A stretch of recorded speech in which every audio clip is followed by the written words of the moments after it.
जय श्री कृष्ण। सभी का हार्दिक स्वागत है आज के इस अभिमन्यु गर्भ संस्कार के विशेष सत्र के अंदर। प्रार्थना। आंखें बंद करके अपने आराध्य को, अपने कुल देवत को नमन करें। प्रार्थना प्रार्थना का अर्थ होता है अपने मन की बात भगवान के मन तक पहुंचाना। प्रार्थना भावनाओं का और शब्दों का वह सरल सेतु है जिस पे चलकर उस परमपिता परमात्मा के पास पहुंचा जा सकता है, उनसे बातचीत की जा सकती है, उनसे मुलाकात की जा सकती है। प्रार्थना अत्यंत सरल तरीका है ईश्वर का बन जाने का, ईश्वर को अपना बनाने का।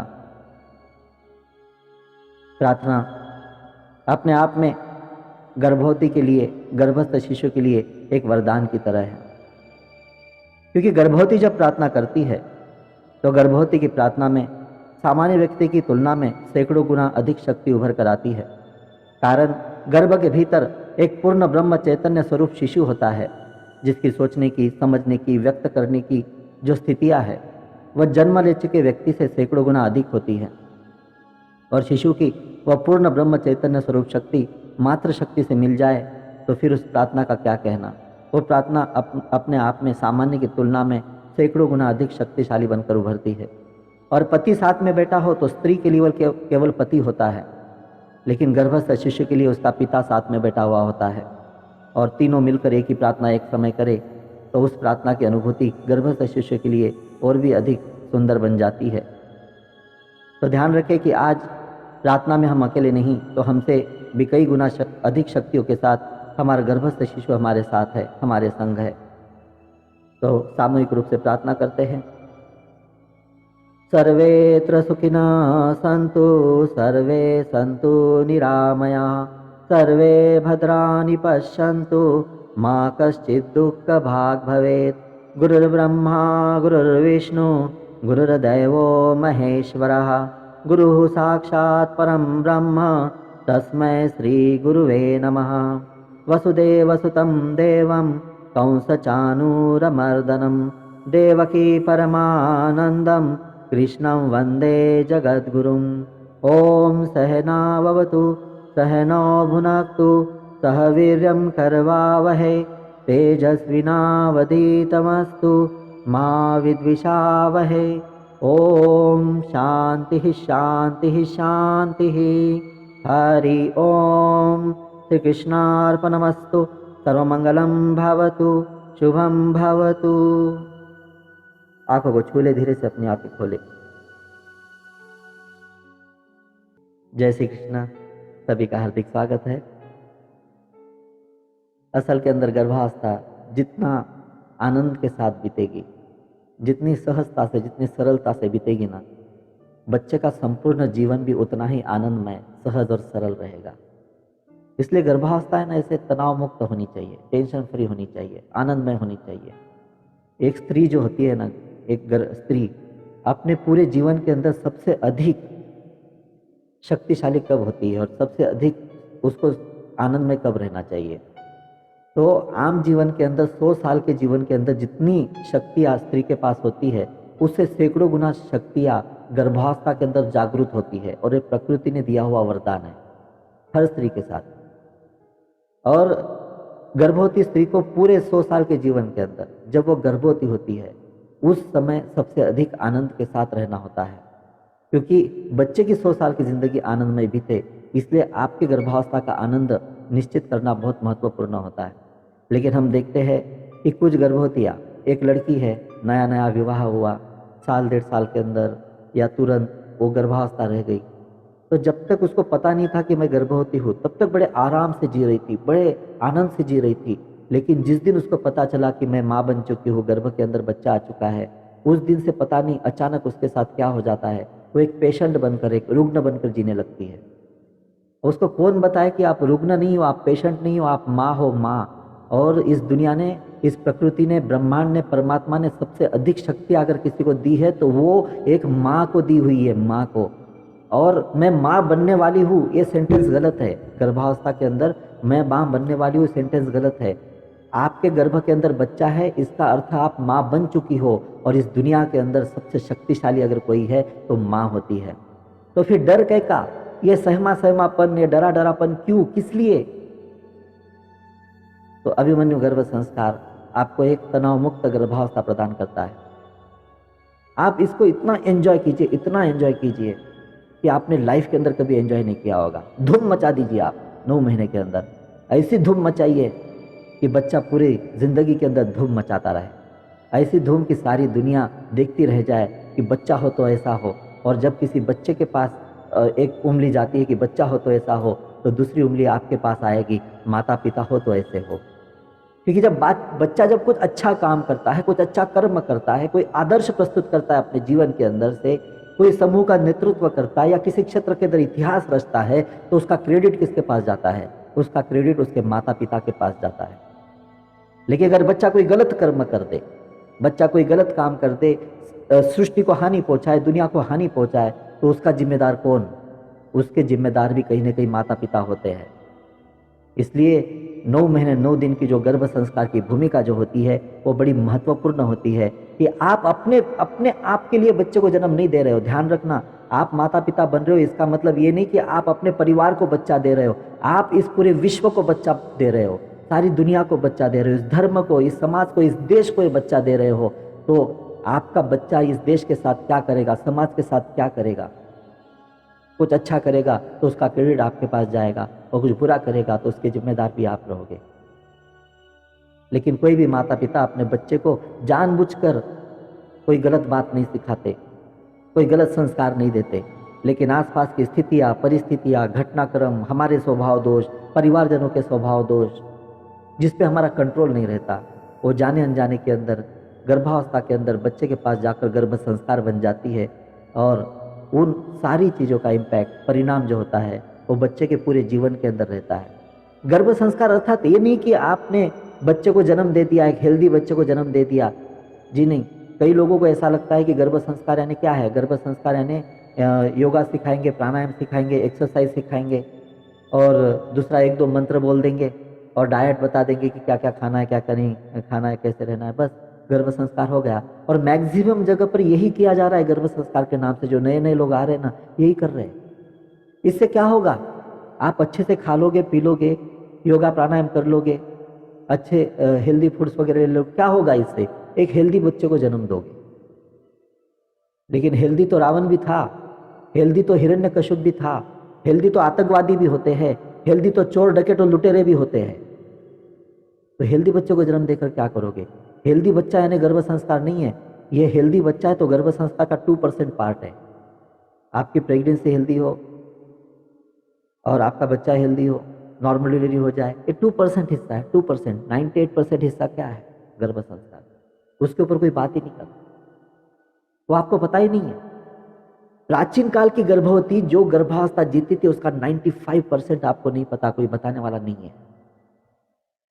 आपकी माँ और आपकी सास की गलती नहीं है। पीढ़ी दर पीढ़ी कटौती कटौती कटौती होते होते उनके पास जितना बचा उतना उन्होंने आपको बताया। डॉक्टर की भी कोई गलती नहीं है। डॉक्टर केवल आपके गर्भ की स्थिति देखता है, बच्चे की डेवलपमेंट देखता है, आपके स्वास्थ्य को देखता है, बच्चे के स्वास्थ्य को देखता है, उसका काम वो है। वो गर्भ संस्कार के लिए समय कहाँ से निकालेगा आपके लिए? इतने सारे पेशेंट होते हैं वो पीढ़ी के अंदर, उनको देखना होता है। तो 5-10 मिनट के अंदर गर्भ संस्कार नहीं किए जा सकते डॉक्टर के द्वारा भी। गलती किसकी भी नहीं, गलती समय की है।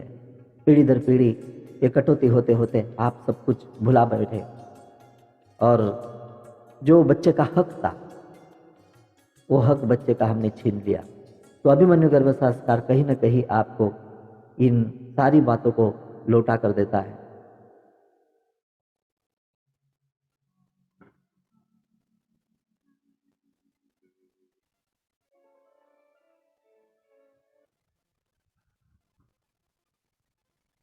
तो अभी सबसे पहले तो हमको ये जानना पड़ेगा कि गर्भ संस्कार है क्या। लेकिन अभी आपने आज के सेशन के अंदर कुछ लोग जो है हमारे पुराने पार्टिसिपेंट्स हैं कि मैंने उनको अलाउ किया था कि आप भी आइए, और मैक्सिमम लोग नए हैं, न्यू लोग हैं, नए लोग हैं।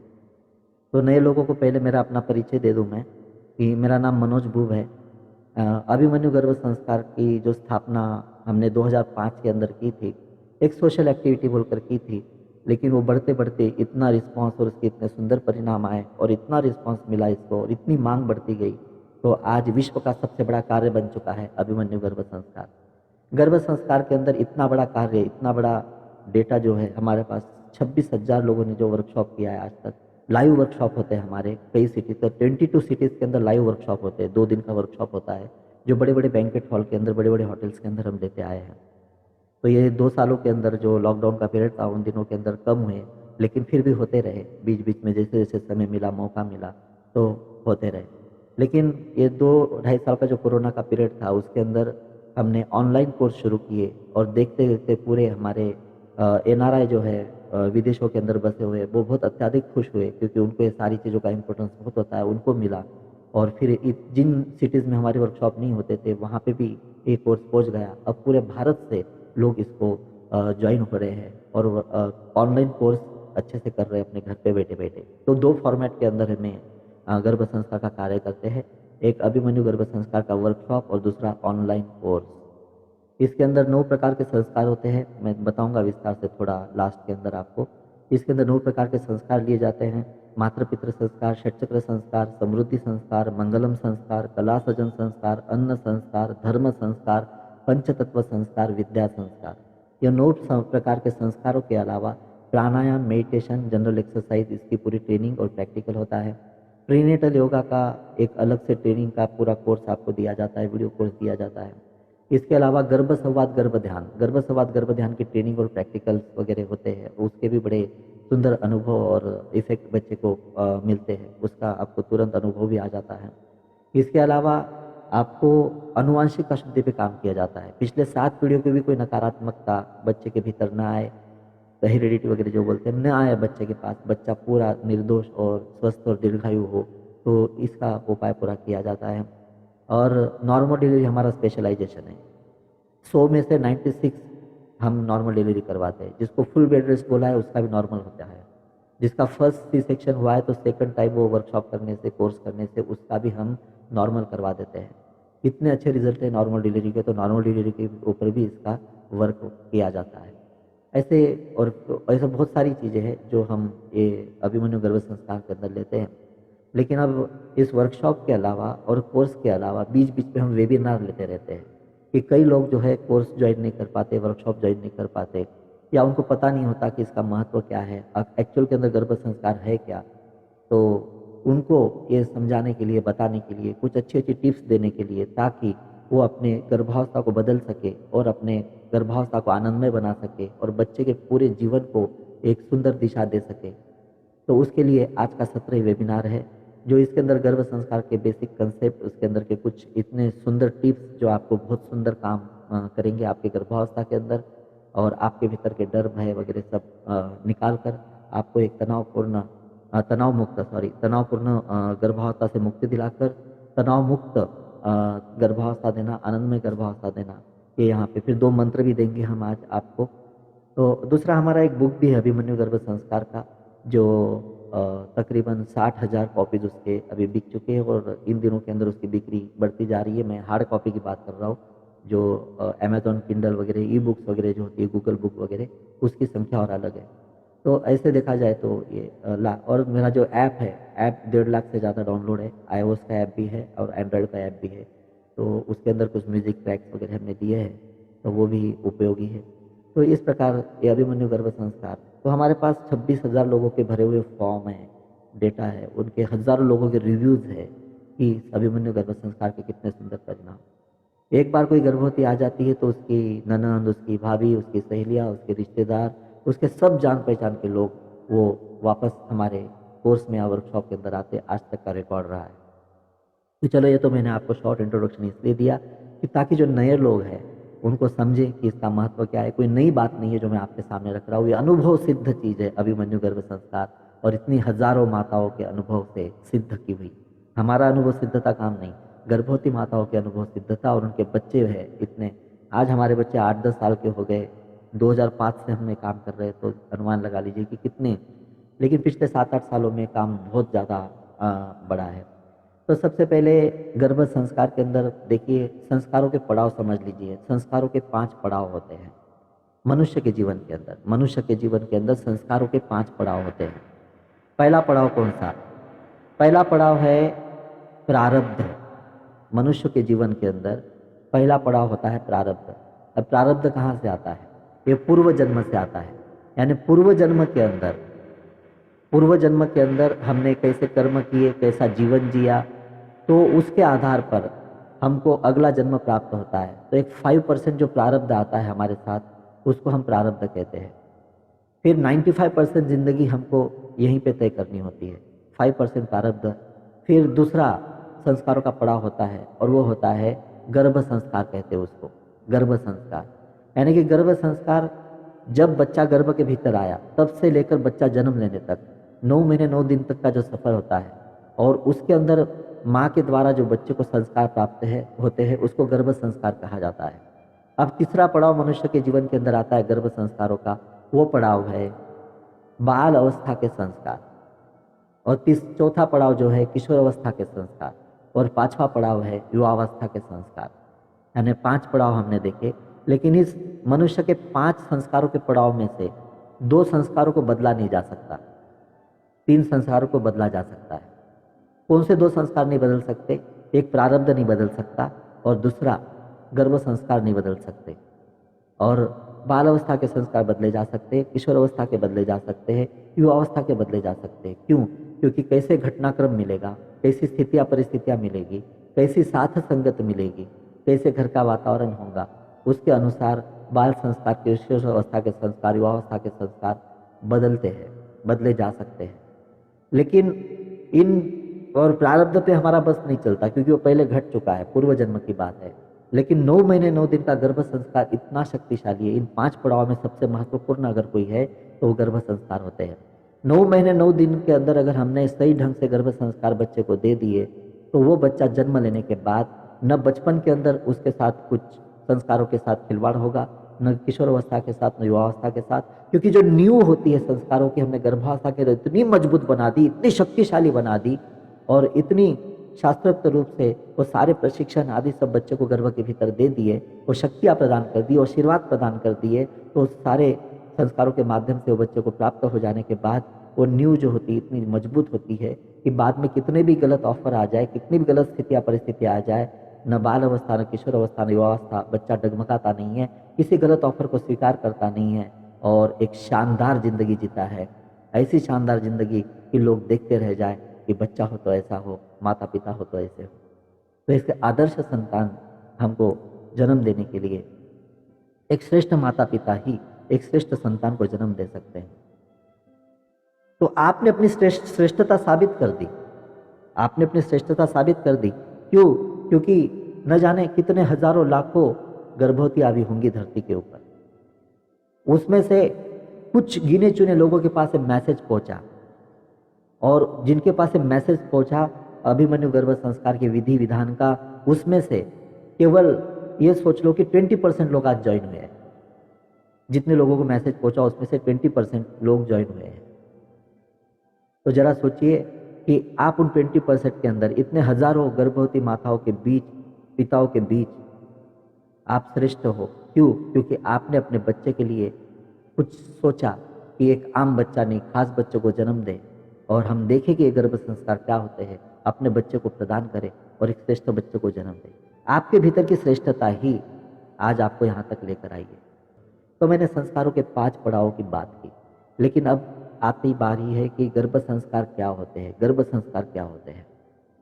तो गर्भ संस्कार क्या होते हैं उसके ऊपर मैं अभी बात रख रहा हूँ। तो शॉर्ट के अंदर आपको गर्भ संस्कार का इसके अंदर एक तरह से मैं आपको विज्ञान भी बता रहा हूँ, तो ध्यान से सुनिए। सबसे पहले तो आप गर्भवती हो तो आपको अट्रैक्शन किस चीज का है? माँ बनने का, पिता बनने का, ये अट्रैक्शन है आपका। क्यों अट्रैक्शन? क्योंकि आपके जीवन के अंदर एक नया बच्चा आने वाला है, और नया बच्चा आने वाला है तो आपने क्या सोचा बच्चे के लिए? एक प्यारा सा बच्चा होगा, नन्हा सा बच्चा होगा जो आपकी गोद के अंदर आएगा। लेकिन क्या किसी ने सोचा कि उसकी 100 साल की जिंदगी कैसी होगी? किसी ने सोचा कि वो अपने जीवन के अंदर क्या करेगा, कैसे जिएगा, उसके अंदर विशेषता क्या होगी, उसके अंदर प्रतिभाएं क्या होगी? किसी ने सोचा? क्योंकि गर्भावस्था के अंदर कोई महान संकल्प लेती है माँ पिता, तो ऐसे महान कार्य करने वाले बच्चों को जन्म दिया जा सकता है।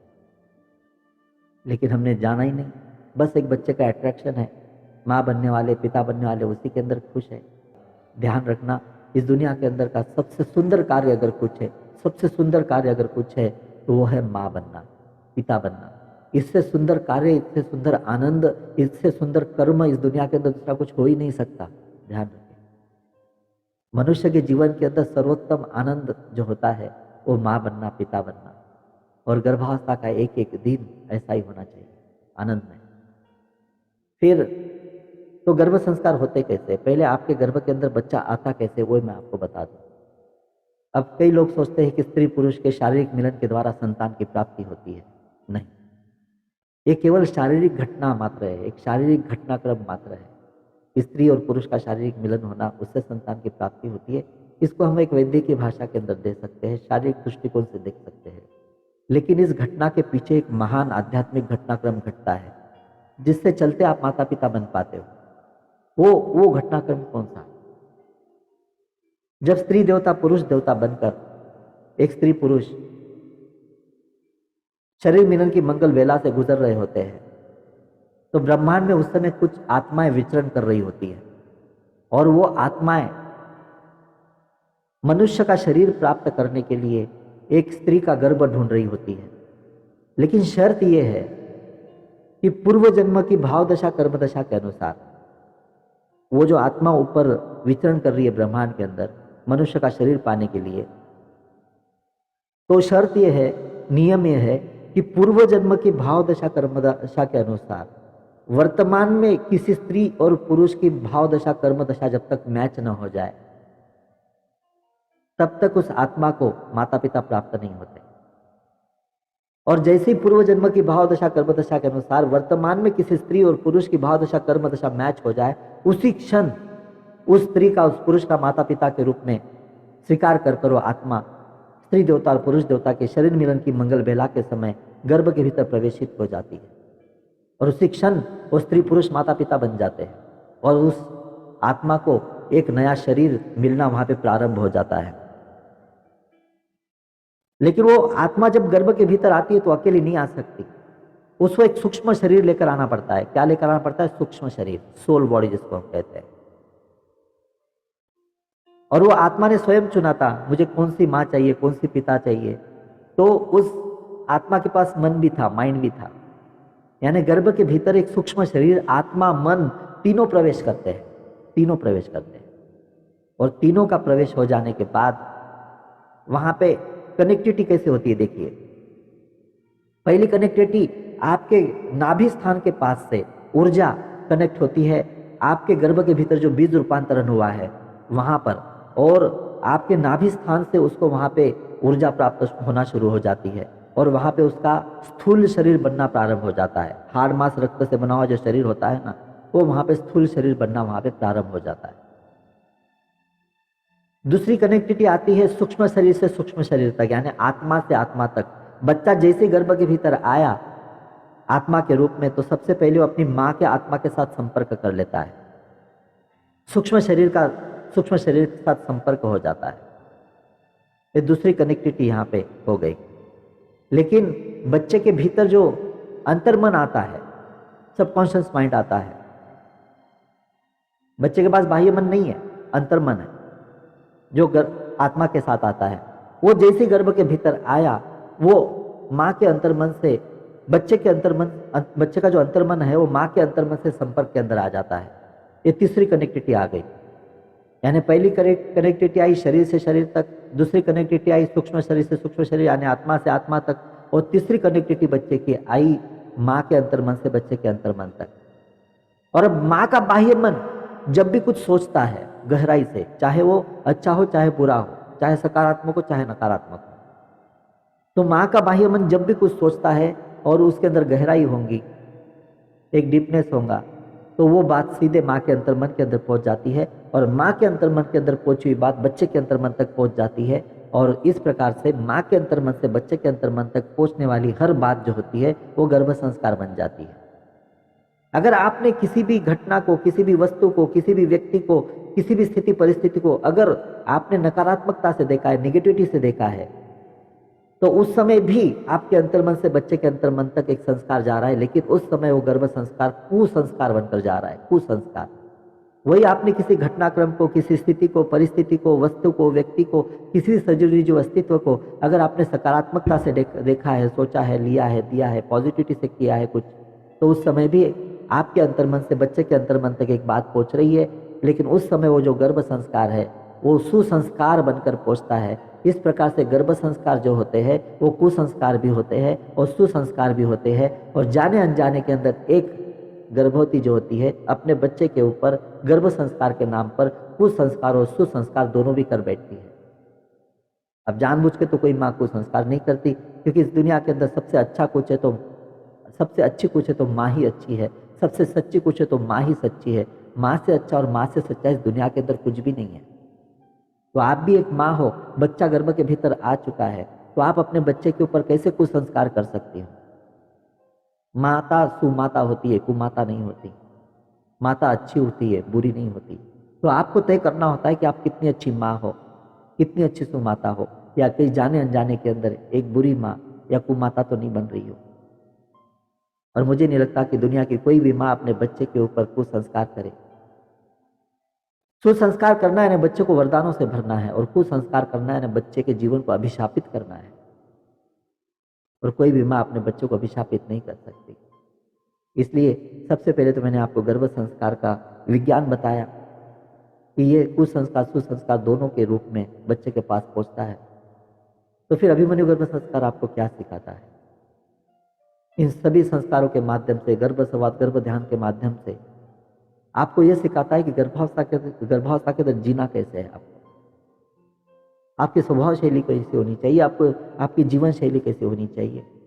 इवन बच्चा आपके गर्भ के भीतर है, लेकिन आपके दिलो दिमाग के अंदर आपके पति का बच्चे के बाद सबसे अधिक स्थान आपके पति का है इन दिनों के अंदर। तो पति का भी असर, पति का भी पूरे जीवन शैली का असर बच्चे के पूरे जीवन के ऊपर गिरने वाला है। आप जिस परिवार के अंदर रहते हो उस परिवार के एक एक सदस्य का असर आपके बच्चे के ऊपर होता है। तो मेरा बस चले तो आपके पूरे परिवार को बैठाऊं और समझाऊं कि गर्भ संस्कार क्या होते हैं, क्योंकि बच्चा केवल आपके अकेले का नहीं है, पूरे परिवार का है। अकेली माँ का नहीं है, पिता का भी है। जिम्मेदारी माँ और पिता दोनों की है कि इस बच्चे को कैसा जीवन देना चाहिए, कैसी जिंदगी देनी चाहिए। तो अभी इस बात को मैंने आपको फोकस किया कि गर्भ संस्कार केवल आपके अकेले की जिम्मेदारी नहीं है, लेकिन चाहे पति हो, चाहे परिवार हो, चाहे दुनिया हो, आपके बच्चे के पास ये सब कुछ पहुंचाने का माध्यम एक ही है, वो है माँ, आप। इसलिए आपको ये ट्रेनिंग मिलना बहुत जरूरी है कि कौन सी चीजों को बच्चे के पास जाने से रोका जा सके और कौन सी चीजों को जानबूझकर पहुंचाया जाए, क्योंकि 9 महीने 9 दिन बहुत कम होते हैं और हमको बच्चे की 100 साल की जिंदगी तय करनी है। बच्चे की कितने साल की? 100 साल की जिंदगी। हम केवल बच्चे का बचपन सुंदर हो इसलिए गर्भ संस्कार नहीं कर रहे, बच्चे का संपूर्ण जीवन कैसा हो इसके लिए गर्भ संस्कार कर रहे हैं। तो अभी परिवारजनों के असर के अंदर आपके पति के अंदर कोई व्यसन होगा या आपके पति के अंदर कोई तो स्वभाव दोष होगा। आपकी तो बात करूंगा मैं थोड़ी देर में, 10-5 मिनट के बाद, लेकिन पहले मैं आपके पति के और परिवारजनों की बात कर लूं कि आपके पति के अंदर कोई दोष होगा, स्वभाव दोष होगा, कोई व्यसन आदि होगा। तो इसका अर्थ क्या होता है कि जब आप अपने पति के अंदर ये सारी चीजें देखती हो तो बच्चा भी देखता है कि मेरे पिता कैसे हैं। और समझो आपने व्यसन की अनुमति दी अपने पति को, इसका मतलब इनडायरेक्टली आप अपने बच्चे को अनुमति दे रही हो कि जिंदगी के अंदर आप ये कर सकते हो। जी, बहुत गंभीर बात है। इसलिए पति को पहले समझना चाहिए कि ठीक है उनके भीतर कुछ दोष होगा, तो वो दोष जो है कम से कम बच्चे की नज़र के अंदर ना आए, माँ के नज़र के अंदर ना आए। और सबसे अच्छा है कि छुपा कर भी क्यों करे, हम एक आदर्श संतान को जन्म देने के लिए एक आदर्श पिता बन जाए। आपको पता है कि कई बच्चे जो होते हैं पिता के जैसे टांग डालकर सोते हैं, ऐसे पैर डालकर, टांग डालकर सोते हैं, यानी पिता की कॉपी करते, सोने की स्टाइल कॉपी करते, लड़की हो लड़का हो, ऐसे होता है ना, ऐसे कई बच्चे करते हैं, तो लोगों को लगता है कि ये जेनेटिक होगा। नहीं, इसके अंदर संभावना है कि ये माँ के दिलो दिमाग से जो पिता की बॉडी लैंग्वेज बच्चे ने देखी है, उसको देखा देखी कर कर बच्चा उस स्टाइल के अंदर सोता है। तो जरा सोचो कि जो बच्चा पिता की बॉडी लैंग्वेज भी कॉपी कर लेता है गर्भ के अंदर, वो बच्चा पिता की लाइफस्टाइल, पिता के जो भी अच्छे बुरे गुण होंगे उसकी कॉपी करेगा या नहीं करेगा? 100% करेगा। इसलिए माँ की बारी बाद में, पहले मैं पिता को यहाँ पे ले रहा हूँ कि पिता को एक आदर्श जीवन लेकर अपने संतान के सामने आना पड़ेगा गर्भावस्था के अंदर। फिर परिवार के अंदर आमतौर पर सास और बहू के अंदर काफ़ी, हमारे रिश्तों के अंदर थोड़ा सा मनमुटाव होता है। आजकल माएँ सासें भी जो है पढ़ी लिखी है, एजुकेटेड है, तो अब कई जगह पे थोड़ा सा वातावरण अच्छा हुआ है, लेकिन फिर भी परंपरागत रूप से अब खुद के अंदर दौड़ता है वो स्वभाव, तो थोड़ा सा द्वंद्व चलते रहता है। पति बेचारा दोनों के अंदर सैंडविच बन के रह जाता है, न इसको कुछ बोल पाता है न उसको कुछ बोल पाता है। लेकिन वो ठीक है, आपकी निजी जिंदगी होंगी, लेकिन जब सास में और आप दोनों के अंदर जो द्वंद्व चलता है, तो जो आप अपने बड़े बुजुर्गों के प्रति, बच्चे को नहीं पता कि आप क्यों बोल रही हो, आपकी सोच ऐसी क्यों है, फिर ये भी नहीं पता बच्चे को कि ये मेरा पिता क्यों साथ दे रहा है, क्यों शांत बैठा है। पिता की मजबूरी बच्चे को नहीं पता कि वो बेचारा कुछ नहीं कर सकता, सैंडविच बनकर बैठा है, ना माँ को कुछ बोल सकता है ना पत्नी को। लेकिन बच्चे को तो इतना पता होता है कि मेरा पति भी साथ दे रहा है और ये मेरे माता पिता अपने बड़े बुजुर्गों का अपमान कर रहे, तिरस्कार कर रहे, होगा क्या? वृद्धाश्रम जैसी जो संभावनाएं बनती है ना, यही से शुरुआत हो जाती है गर्भावस्था के अंदर, क्योंकि माता पिता अपने बड़े बुजुर्गों का अपमान करना सिखा देते हैं गर्भावस्था के अंदर, बचपन के अंदर वापस दिखाते हैं। और वृद्धाश्रम इसलिए नहीं है कि बच्चे नालायक होते हैं, वृद्धाश्रम इसलिए भी है कि माता पिता खुद नालायक होते हैं, क्योंकि गर्भावस्था के अंदर गलत संस्कार दिया, बड़े बुजुर्गों का अपमान करना, तिरस्कार करना, बचपन के अंदर बड़े बुजुर्गों का अपमान किया बच्चों के सामने, और बच्चों को जैसे अधिकार हाथ के अंदर आता है ना, तो जो आपने सिखाया, जो आपने दिखाया, वही आपको लौटाता है, और हम खुद अपनी किस्मत के अंदर वृद्धाश्रम लिख बैठते हैं। इसलिए हमने कहा कि केवल बच्चे नालायक नहीं, माता पिता भी नालायक होते हैं। वृद्धाश्रम होने के पीछे जिम्मेदार माता पिता खुद भी है। बच्चे दोषी होंगे, लेकिन उस बच्चे के अंदर दोष का रूपांतर करने वाले कौन? हम माता पिता ही होते हैं। तो गर्भावस्था के अंदर सबसे पहले तो अपने आप में करेक्शन कीजिए कि आपका परिवारजनों के प्रति बर्ताव कैसा है, सास के प्रति, ससुर जी के प्रति, जेठ के प्रति, देवर के प्रति, उनके बच्चों के प्रति आपका आपका स्वभाव कैसा है। मनमुटाव आपके बीच होंगे, बच्चा तो अभी दुनिया के अंदर आया भी नहीं, वो मनमुटाव उस बच्चे के गर्भ के अंदर ही रूपांतरित कर कर अपने परिवारजनों के प्रति नफरत उसके गर्भ के अंदर ही संस्कारित कर कर बच्चे को जन्म देने का अधिकार किसने दिया आपको? गर्भ के अंदर ही अपने ही परिवारजनों के साथ जो नफरत सिखाकर बच्चे को जन्म देगी, वो दुनिया के साथ कौन से प्रेम के संबंध रखेगा? क्योंकि जो अपने परिवार को जीत नहीं सकता बच्चा, वो दुनिया को क्या जीतेगा? तो सबसे पहला करेक्शन तो आपको ये करना है गर्भावस्था के अंदर कि आप अपने परिवारजनों के साथ कैसे रहती हो, आपकी भूमिका कैसी है। और इस बच्चे के लिए आपको सबको क्षमा करना पड़ेगा, सबको माफ करना पड़ेगा, उनकी गलतियां भी होंगी तो भी, और उनके भीतर की अच्छाइयों को देखकर 9 महीने 2 दिन उनके साथ बिताना होगा। क्षमा कर दीजिए सारी चीज़ों को। बच्चे के सामने कोई सारी दुनिया जो है वो नहीं है, इस बच्चे की सोचिए जरा, इसको प्रेम करना सिखाइए। और जो बच्चा जी मन, देखिए परिवार के अंदर जो है ना, मतभेद हो सकते हैं, किसी चीज के प्रति मतभेद हो सकते हैं, लेकिन मनभेद नहीं होने चाहिए। मतभेद अलग चीज हो गई कि किसी चीज के प्रति दो प्रतिक्रिया है, दो मत है, ये बच्चा समझ सकता है, लेकिन जो मन के भेद आ जाते हैं ना, वो बच्चा नहीं समझ सकता। वो उसको संस्कार समझ के ले लेता है कि माँ मुझे कह रही है कि तू भी यही करना, यही करना। और इसकी वजह से बच्चा अपना वैवाहिक जीवन के अंदर भी, क्योंकि अब देखिए आपके पति और पत्नी के बीच भी द्वंद्व शुरू हो जाता है।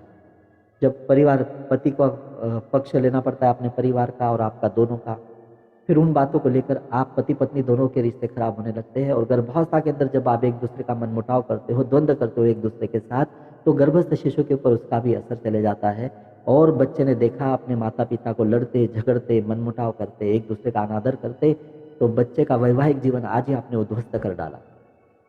बच्चा पेट के अंदर है और अपने वैवाहिक जीवन का इस तरह का नकारात्मक उदाहरण बच्चे को संस्कारित किया। और बच्चा जब जन्म लेगा, बच्चा जन्म लेने के बाद जब उसका विवाह होगा एक समय आने के बाद 20-22 साल की आयु में, तो उस समय धीरे धीरे उसके वैवाहिक जीवन के अंदर जो क्लेश निर्माण होगा, जो कटुता निर्माण होगी, उसके जिम्मेदार आप रहोगे। क्यों? क्योंकि आपने गर्भ के भीतर संस्कार किया। इसलिए परिवारजनों का असर जो होता है, पति का असर जो होता है, वो आपके गर्भस्थ शिशु के ऊपर होता है। तो फिर आपका तो पक्का होगा, आपका तो पक्का होगा। सबसे लास्ट कौन है? फिर कुछ घटनाक्रम ऐसा है, नहीं सबसे फर्स्ट कौन है? ये दुनिया लास्ट में आती है, परिवार बीच में आता है और सबसे फर्स्ट में आप आती हो। तो फिर आपको क्या करना है? आपको अपने आप को बदलना पड़ेगा। और किसी व्यक्ति को बदलना इतना आसान नहीं होता, लेकिन बात जब बच्चे की आती है ना, तो एक कठोर से कठोर स्त्री भी अपने आप को बदल पाती है। लेकिन बदलने के लिए कुछ उपाय देने पड़ते हैं, बदलने के लिए बहुत सारी चीजें सिखानी पड़ती है, मनोविज्ञान बताना पड़ता है। और एक एवरेज के अंदर गर्भवती के मन का अभ्यास हम कर लेते हैं। हमको पता है कि तकरीबन 100 गर्भवती के अंदर केवल 5% 10% कुछ अलग अलग बातें हो सकती है, बाकी 90-95% उनकी ज़रूरतें एक ही होती है, उनकी समस्याएं भी एक ही होती है, उनकी तकलीफें भी एक ही होती है और उनकी आवश्यकताएं भी वही होती है। तो उसके हिसाब से हमने गर्भवती के लिए और गर्भस्थ शिशु के संपूर्ण जीवन के लिए, और अगर पिता मौजूद है तो उसके लिए, ये अभिमन्यु गर्भ संस्कार का पूरा कोर्स, पूरा वर्कशॉप डिजाइन किया है। लेकिन कुछ लोग वो पूरे कोर्स में नहीं आ पाते, वर्कशॉप में नहीं आ पाते या आना नहीं चाहते, तो फिर हमारी इच्छा होती है कि हमने ये गर्भ संस्कार का काम जो किया है वो केवल एक कमाई का साधन बोलकर नहीं रखा है। हमने इसको एक स्पिरिचुअल एक्टिविटी, एक सोशल एक्टिविटी के रूप में हमने देखा है हमेशा। थोड़ा सा कमर्शियल तो रहना पड़ेगा क्योंकि प्रपंच चलाना है। तो हम चाहते हैं कि छोटे छोटे सेमिनार से ये बात दूर दूर तक पहुंचे। फूल नहीं तो फूल की पंखुड़ी से ही सबको मिले और अपने गर्भस्थ शिशु को कुछ दे सके और गर्भावस्था को शानदार तरीके से जी सके। तो कुछ बातें मैं आपको बता रहा हूं जिसके ऊपर अगर आपने अमल किया तो आप थोड़े बच्चे को मुश्किलों से बचा भी पाओगे और बच्चे को कुछ विशेष रूप से दे भी पाओगे। तो इसके अंदर 2 समय बड़े अनुकूल होते हैं गर्भवती के लिए बच्चे के दृष्टिकोण से। एक है सुबह का समय और दूसरा है रात का समय। सुबह का कौन सा समय? सुबह उठे उठे जागने के बाद का जो 1 घंटा होता है वो, और रात के सोने से पहले का 1 घंटा है वो। लेकिन उस 1 घंटे के अंदर भी स्टार्टिंग के 10 मिनट होते हैं और सोते समय एंड के जो 10 मिनट होते हैं। उठते समय स्टार्टिंग के 10 मिनट और सोते समय एंड के 10 मिनट और ज्यादा असरदार होते हैं। तो सुबह का समय और रात का समय, इस समय आपका सबकॉन्शियस माइंड बहुत बहुत ज्यादा प्रमाण के अंदर एक्टिव रहता है और हम सो गए तो हमारा बाह्य मन सो जाता है, लेकिन सबकॉन्शियस माइंड 24 घंटे जागरूक रहता है, अंतर्मन 24 घंटे जागरूक रहता है। बाह्य मन सोता है, हम सो जाए। और गर्भस्थ शिशु के पास बाह्य मन है ही नहीं, उसके पास केवल अंतर्मन है, यानी वो 24 घंटे कार्यरत रहता है। तो आपने दिन भर के अंदर क्या किया, दिन भर के अंदर आपने कौन से काम किए, कैसे जिए, आपकी सोच कैसी थी, उसका पूरा रिवीजन रात को सोने के बाद भी बच्चा करता है। यानी दिन के तुलना में रात में पूरा रिवीजन करके, यानी रात को भी एक असरदार संस्कार की प्रणाली बच्चे के साथ चल रही होती है उस समय। लेकिन उसके अंदर सुबह का जो समय जो होता है और जो रात के पहले का समय जो होता है, वो अंतर्मन बहुत ज्यादा शक्तिशाली रहने से, ज्यादा जागरूक रहने से, उस समय आप जानबूझ के कुछ ऐसा करो जो बच्चे के लिए पूरे जीवन भर काम आए। यानी रात को सोने से पहले कुछ अच्छा पढ़ो, सुनो, सोचो, और सुबह उठते ही कुछ अच्छा सोचो, पढ़ो, सुनो, कुछ अच्छा बोलो। तो ये सुबह के समय, रात के समय जो है, अगर आपने 1 घंटा कंट्रोल किया तो निश्चित रूप से आपने 24 घंटों के अंदर का 50% हिस्सा तो जीत लिया, 50-60% हिस्सा तो जीत लिया एक तरह से।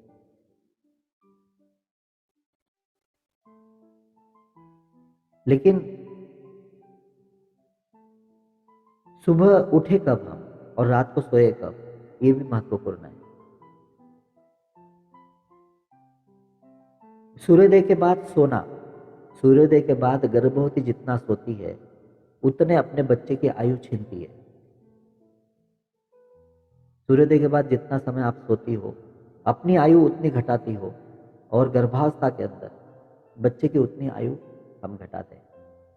100 साल की पीढ़ियां जन्म लेती थी पहले, 100 साल जीती थी स्वस्थ आयु वाले। आज लोगों की जिंदगी आज 60 साल 70 साल पे सिमट के रह गई। क्यों? सूर्योदय के बाद सोए रहना गर्भवती ने बच्चे के प्रति अपराध है। तो सूर्योदय से पहले उठना, सूर्योदय से पहले स्नान करना, सूर्योदय से पहले साधना करना, ये बड़ा महत्वपूर्ण है। और दिन में नहीं सोना। सुबह जल्दी जाग जाओगे, दिन में सोओगे नहीं, तो रात में अपने आप आपकी आंखें बोलेगी, शरीर बोलेगा कि सोना है, नींद आ रही है। और जब दिल खुद होकर बोले ना नींद आ रही है, जिसको नींद के साथ संघर्ष करने की आवश्यकता नहीं पड़ती, बड़े आराम से नींद आती है, सुकून से नींद आती है, वो बड़ा खुश नसीब होता है। लेकिन जो बहुत ज्यादा सोता है ना, वो बड़ा बदनसीब होता है। नींद भी एक आवश्यक। कितना सोना चाहिए गर्भवती में? 6 घंटा बहुत हो गया। बहुत ज्यादा अगर तकलीफ हो रही है कि बहुत सोने की आदत, ठीक है 7 घंटे। फिर भी अगर एडजस्टमेंट हो ही नहीं रहा है तो शरीर फट रहा है, क्या करें? 8 घंटे। लेकिन 8 घंटे से अधिक सोना यानी बच्चे को एक आलस्य का संस्कार, एक आलसी बच्चे को जन्म देना। 8 घंटे से अधिक सोने वाली गर्भवती आलसी बच्चे को जन्म देगी, आलसी बच्चे। तो गर्भवती को कितना सोना चाहिए? 6 घंटे काफी हो गया। 7 घंटे एडजस्टमेंट, 8 घंटे मजबूरी, मजबूरी 8 घंटे। और सोना आवश्यक नहीं होता जी, सोने के साथ संघर्ष मत कीजिए। आंखों को आराम की आवश्यकता होती है, शरीर को आराम की आवश्यकता होती है। शरीर को लेटा दीजिए, आंखें बंद कर लीजिए, इतना काफी है। नींद कितनी आई ये ज्यादा महत्वपूर्ण नहीं है। आंखों और शरीर को रिलैक्स होना जरूरी होता है। तो उस दोनों का कॉम्बिनेशन जब आपको शांत कर देता है तो हम उसको नींद कहते हैं। और नींद मेडिटेशन होता है, एक तरह से मेडिटेशन। और गर्भवती की जितनी सुंदर निद्रा होगी उतने बच्चे का विकास जो होता है ना, दिन भर में जितना विकास होता है ना बच्चे का, उससे ज्यादा विकास रात को सोने के बाद गर्भ के भीतर होता है, मानसिक भी और शारीरिक भी। क्योंकि वहां पे प्रकृति को गर्भ के अंदर ऊर्जा देने के लिए एक समय मिलता है, शांत समय मिलता है। और बच्चे को भी डेवलप होने के लिए एक शांत समय मिलता है। दिन भर के अंदर आप चलते घूमते काम करते रहते हो, तो उसका भी वो भी जरूरी है। पहले की गर्भवतियां क्या लाइफस्टाइल जीती थी, उनका किचन, उनका घर, जिम, जो जिम के अंदर 4 घंटा पसीना बहाव न जाकर, वहां पे तो गर्भवती का जो लाइफस्टाइल होता था प्राचीन काल के अंदर, वो तो उसके किचन के अंदर ही उसको प्राप्त हो जाता था। और बच्चों को हंसते खेलते जन्म देती थी। तो दिन भर की हलचल भी बड़ा महत्वपूर्ण है। दिन भर आप एक्टिव रहो, चलते रहो, फिरते रहो, काम करते रहो, सब करो, शारीरिक रूप से, मानसिक रूप से। लेकिन रात की नींद भी बड़ी महत्वपूर्ण होती है कि आपकी नींद बड़ी अच्छी होनी चाहिए, प्यारी होनी चाहिए। तो सुबह का समय और रात का समय मैंने आपको बताया कि ये आपको कंट्रोल के अंदर, इसके अंदर आप क्या कर रहे हो, ये बड़ा महत्वपूर्ण होता है। और जो गर्भ के अंदर बच्चा जो आया हुआ होता है ना, उसको पूर्व जन्म का स्मरण रहता है, पूर्व जन्म का स्मरण रहता है। यहाँ तक कि उस बच्चे को ये भी याद रह सकता है कि उसकी मृत्यु कैसे हुई थी पिछले जन्म के अंदर।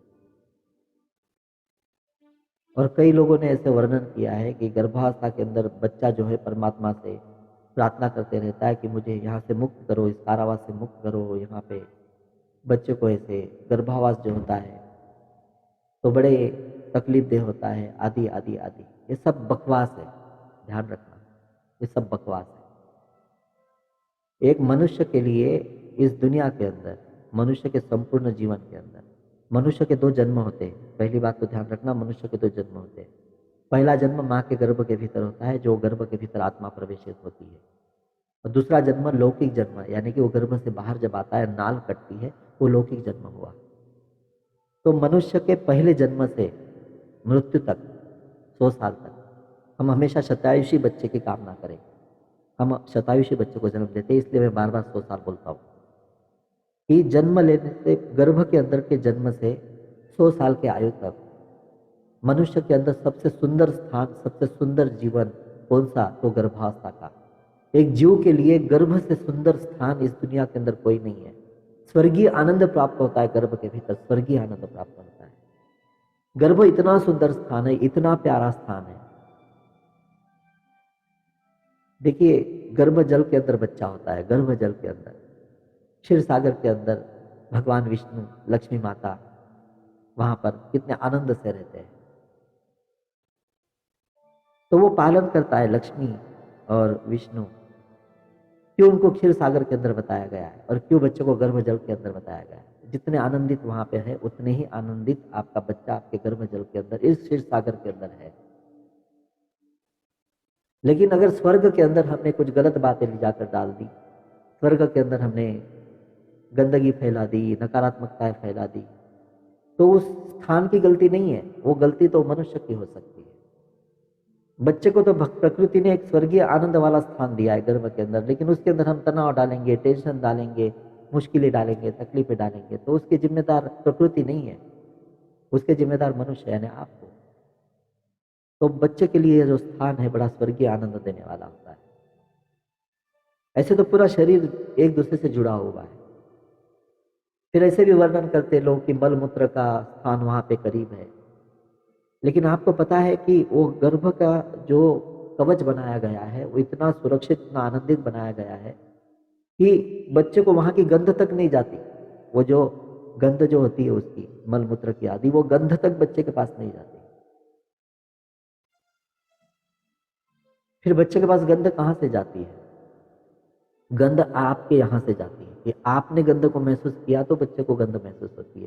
तो आपके शरीर के अंदर की गंध तो आपको महसूस नहीं होती, तो बच्चे को कैसे महसूस होगा? आप सुनोगे तो बच्चा सुनेगा, आप सूंघोगे तो बच्चा सूंघेगा, आप देखोगे तो बच्चा देखेगा।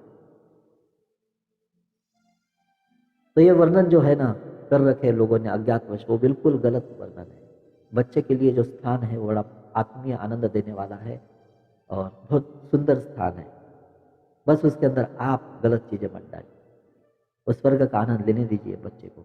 तो पूर्व जन्म का स्मरण बच्चे के साथ होता है, और उस समय अगर आपने ऑलरेडी बच्चे के पास उस स्मरण से उस बच्चे को ध्यान में आता है कि उसने क्या गलतियां की होंगी, कौन से लोग थे उसके जीवन के अंदर, कैसे उसकी मृत्यु हुई, तो गर्भवती को क्या करना चाहिए? गर्भवती को इतना एंजॉय करना चाहिए गर्भावस्था के अंदर, इतनी सुंदर माँ, इतने सुंदर पिता प्रस्तुत करने चाहिए कि बच्चा गर्भ के भीतर उन पूर्व स्मृतियों को भूलकर ये सोचे कि अरे ये जीवन बड़ा सुंदर है, यही माँ सबसे अच्छी है, यही पिता सबसे अच्छे हैं, इससे अच्छा जीवन, इससे अच्छा स्थान तो मुझे मिल ही नहीं सकता दुनिया के अंदर। कितना प्यारा, कितना सब कुछ अच्छा है। बच्चा भूल जाए अपने पूर्व स्मृतियों को और उसको लगे कि मैं कितनी अच्छी जिंदगी जी रहा हूँ, कितने अच्छे जगह पे आया हूँ और कितनी अच्छी चॉइस की है मैंने, माँ की, पिता की, परिवार की, दुनिया की। तो फिर गर्भवती को कैसे ऐसे एंजॉय करना चाहिए, गर्भावस्था के अंदर धूम मचा देना चाहिए ताकि बच्चे को कोई तकलीफ ना हो गर्भ के भीतर। माँ मुस्कुराती है तो बच्चा मुस्कुराता है, माँ रोती है तो बच्चा रोता है, माँ दुखी होती है तो बच्चा दुखी होता है गर्भ के भीतर, माँ सुखी होती है तो बच्चे के ऊपर सुख बरसता है, माँ आनंदित होती है तो बच्चे से आनंद बरसता है।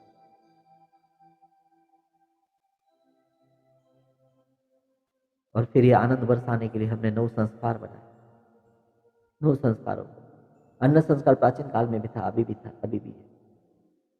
लेकिन कला सजन क्रीड़ा संस्कार नाम का कोई संस्कार पूर्व जन्म के अंदर नहीं था। ये पूर्व जन्म में बोल रहा हूँ, प्राचीन प्राचीन काल के अंदर नहीं था। प्राचीन काल के अंदर कोई कला सजन क्रीड़ा संस्कार नाम का संस्कार नहीं था, लेकिन अभिमन्यु गर्भ संस्कार के अंदर आता है। क्यों? क्योंकि जिन चीजों को आपने भुला दिया, बिसरा दिया, जो गर्भवती करती थी, अर्थात कला सजन क्रीड़ा संस्कार, यानी कि एक 36 प्रकार के खेल थे, 36 प्रकार के खेल थे जो गर्भावस्था के अंदर गर्भवती से खिलाए जाते थे और बच्चे को तरह तरह के प्रशिक्षण और शक्तियां प्रदान की जाती थी। हमने भुला दी। फिर ऐसी कलात्मकता सृजनात्मकता के कुछ संस्कार बच्चे पे किए जाते थे, उसके लिए कोई उपाय योजना की जाती थी, हमने छोड़ दिया। तो फिर हमने उसका संशोधन किया और हमने बनाया कला सृजन क्रीड़ा संस्कार। इस नाम से संस्कार नहीं था प्राचीन काल के अंदर, लेकिन आपने भुलाया, इसलिए उस नाम से संस्कार बनाकर उन गर्भवतियों की जो कृतियां थी, जो उनका अनुकरण था, वो आपको प्रदान हम करते गर्भ संस्कार के नाम पर। बाहर बैठे वाले लोग टिप्पणी करते रहते, कोई कला सृजन क्रीड़ा नाम का संस्कार होता है क्या, कुछ भी सिखाते हैं? कुछ भी नहीं सिखाते, उसके पीछे शास्त्र है, उसके पीछे विधि विधान है, और ये प्राचीन काल के लोग जानते थे, तब जाकर हम आपको दे पाए। षट चक्र संस्कार अपने आप में गर्भावस्था का, अभिमन्यु गर्भ संस्कार का सबसे बड़ा वैज्ञानिक संस्कार है, सबसे बड़ा अनुसंधान है, एक दिव्य संतानें जन्म देने के लिए। गर्भ के अंदर ही बच्चों को कोई सिद्धि प्राप्त होना बोलते हैं ना, सिद्धि प्राप्त, अगर सिद्धि प्राप्त हो जाए तो बच्चा ऐसा कोई सिद्ध कार्य करता है, व्यक्ति कोई बड़ा कमाल का काम करता है, तो गर्भ के अंदर बच्चों को सिद्धियां दिलाने का काम करता है षट चक्र संस्कार। मातृ पितृ संस्कार हम लेते हैं, एक आदर्श मातृत्व और पितृ को बच्चे के अंदर रूपांतरित करने के लिए। ठीक है, वो लास्ट के अंदर मैं आपको शॉर्ट के अंदर बताऊंगा कौन सा संस्कार क्या क्या काम करता है। लेकिन अभी मैंने सुबह और रात की बात कही और परिवारजनों के असर कैसे होते हैं वो बताया, गर्भ संस्कार का विज्ञान कैसे काम करता है वो बताया। तो कुछ अन्न संस्कार के ऊपर एक दो टिप दे दूं। ऐसे तो अन्न संस्कार के हम एक 10-12 नियम बताते हैं और अन्न संस्कार कैसे करना है वो हम सिखाते हैं, और ये बड़ा महत्वपूर्ण संस्कार है। लेकिन अन्न संस्कार के संबंधित एक 2-3 टिप्स मैं आपको दे दूं, जिससे आप अपने स्वभावशैली जीवन शैली के अंदर परिवर्तन ला सकें।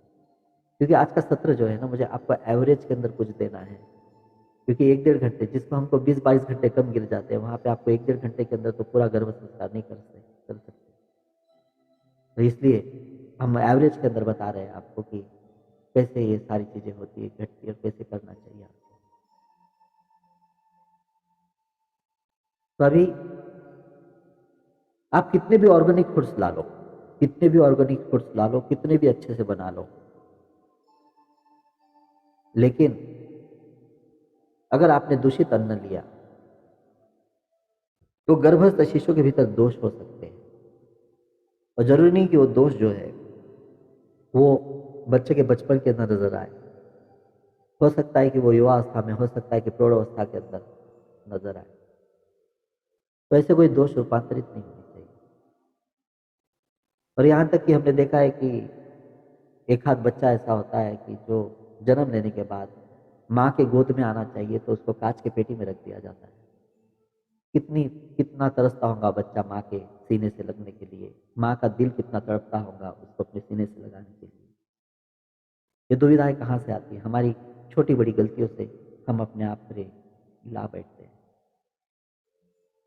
तो इसका संबंध अन्न संस्कार के साथ बहुत गहरा जाता है। ऐसे तो हमारा 1 घंटा 40 मिनट का सेशन है वो अन्न संस्कार, पूरा एक सेशन ही 1-1.25 घंटे के ऊपर है, लेकिन उसमें की 2-4 बातें मैं आपको बता रहा हूँ। आप कितने भी ऑर्गेनिक फूड्स ला लो, कितने भी ऑर्गेनिक फूड्स ला लो, कितने भी अच्छे से बना लो, लेकिन अगर आपके भाव दूषित है, मन दूषित है, तो आप एक दोष युक्त अन्न ही ग्रहण कर रहे हो। तो एक समीकरण ध्यान रखना, जैसा अन्न वैसा मन, जैसा अन्न वैसा मन, और जैसा पानी वैसी वाणी।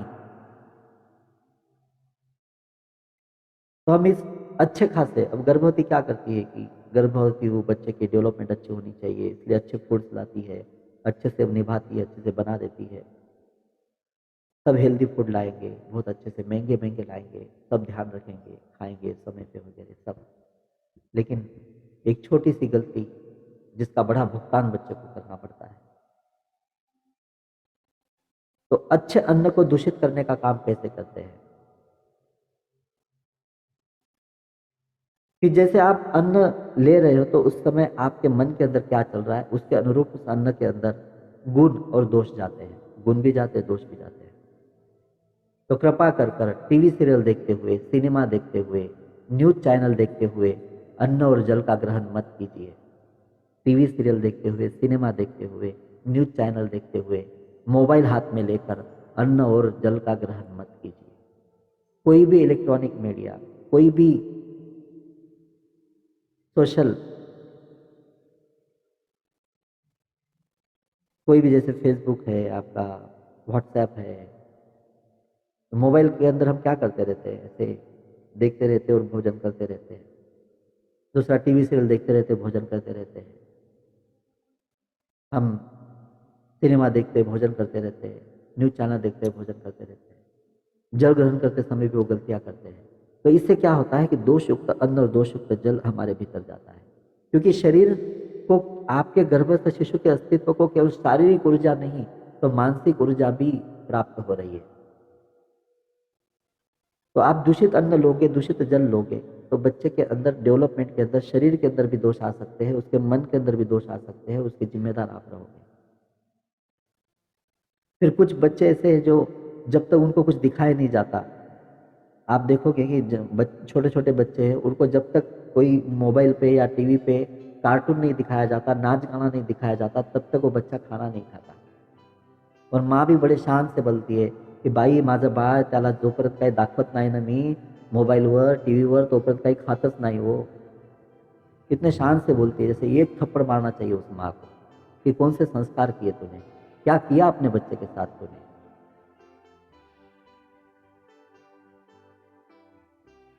तो बच्चे को गर्भावस्था के अंदर दोस्तों रूपांतरित किया, लेकिन बच्चे के बचपन के अंदर वही भाव उसको प्रदान कर कर उसके बचपन के डेवलपमेंट को भी आपने दूषित कर दिया। इसलिए परिवार के अंदर पहला नियम ध्यान रखें कि जब भोजन करते हो उस समय टीवी, मोबाइल सब कुछ दूर रहना चाहिए, बंद रहना चाहिए। आप खुद को प्रधानमंत्री मत समझो कि आपने 40 मिनट मोबाइल नहीं देख लिया तो बर्बाद हो जाओगे, देश बर्बाद हो जाएगा। कुछ नहीं बिगड़ता, आपने 40 मिनट मोबाइल नहीं देख लिया, टीवी नहीं देख लिया, सिनेमा नहीं देख लिया। छोड़ो उन चीज़ों को, भोजन के समय केवल भोजन करो, भगवान को याद करो, परिवार के साथ बैठो, अच्छी अच्छी मीठी मीठी बातें करो, सकारात्मक सोच रखो, मन प्रसन्न रखो और भोजन करो। दूसरा, एक बात ध्यान रखना कि एक मेड ने बनाया हुआ अनाज या होटल के अंदर से बनाया हुआ जो भी अन्न है, या किसी काम वाली बाई ने या जो रसोईया होता है उसने बनाई हुई चीज़ के अंदर और आपकी खुद की बनाई वाली चीज़ के अंदर अंतर क्या होता है। होटल के अंदर जो बनाया जाता है वो आप खाते हो, या मेड का बनाया हुआ जो खाते हो, या एक माँ जब आपको बनाकर, आपकी माँ आपको कुछ बनाकर दे दे, आपकी माँ आपको कुछ बनाकर दे दे, तो उस माँ का स्वाद किसी दूसरी चीज़ में आता है क्या? नहीं आता। तो भले ही आपकी मजबूरी हो, आपने भोजन बनाने के लिए मेड लगाई हो, कोई रसोईया रखा हो या बाहर से मंगवाती हो, लेकिन कम से कम एक बार रोजाना, या तो माँ के हाथ से बना हुआ, या उस बच्चे की दादी के हाथ से बना हुआ, या उस बच्चे के नानी के हाथ से बना हुआ, बुआ भी चलेगी, मौसी भी चलेगी, लेकिन जिसके अंदर मातृत्व होता है उसके हाथों से बनाया हुआ भोजन एक बार बच्चे के पास पहुंचना चाहिए, गर्भवती ने खाना चाहिए। कम से कम एक बार तो भी दिन का भोजन आप खुद बनाओ, या दादी बनाए बच्चे की, नानी बनाए, उसके हाथों से खाएं। और बनाते समय ध्यान रखें कि मेरे गर्भस्थ शिशु के लिए बना रही हूँ। आप खा रही हो, बच्चे का डेवलपमेंट कहाँ से हो रहा है? आप जो खा रहे हो, पी रहे हो, उससे जो ऊर्जा बनती है, जो गर्भनाल से बच्चे के भीतर पहुँचती है, उसी से तो उसका शरीर बन रहा है। तो जैसा अन्न वैसा मन, जैसी वाणी जैसा पानी वैसी वाणी, ये समीकरण बच्चे के डेवलपमेंट पे भी लागू होता है कि आपने बच्चों को कैसे। फिर भोजन करते समय के भाव और भोजन बनाते समय के भाव, ये दोनों भी शुद्ध होने चाहिए, सात्विक होने चाहिए। इस बात का आप ध्यान रखें, क्योंकि आपके बच्चे के 100 साल की जिंदगी का सवाल है। बच्चे को कभी पूरा अन्न संस्कार अगर हमारा आपने सीख लिया, पूरा का पूरा अन्न संस्कार एक एक सवा घंटे का, तो यकीन मानिए बच्चे को हॉस्पिटल का मुंह देखने की जरूरत नहीं पड़ेगी जीवन में कभी।